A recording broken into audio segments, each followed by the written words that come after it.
So, I'm gonna do a rating of my slimes.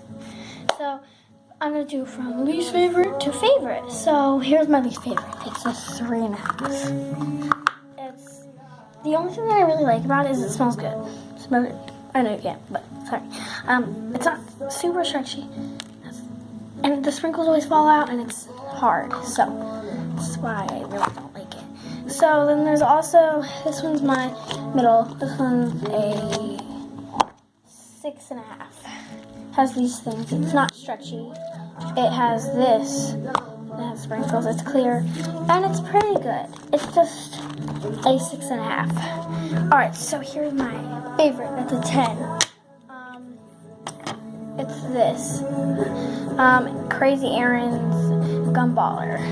Has a texture of gumballs, like these little sprinkle things, and it has white. It's white. I mean, it's really good. It smells like gumballs. It's stretchy. It's not sticky. It's not hard. It's like such a good slime. It's one of the best slimes you could probably get. Sorry. So if you want to get something really good, Crazy Aaron's Gumballer. There's anything Crazy Aaron's. It's like all slimes. So yeah. Bye.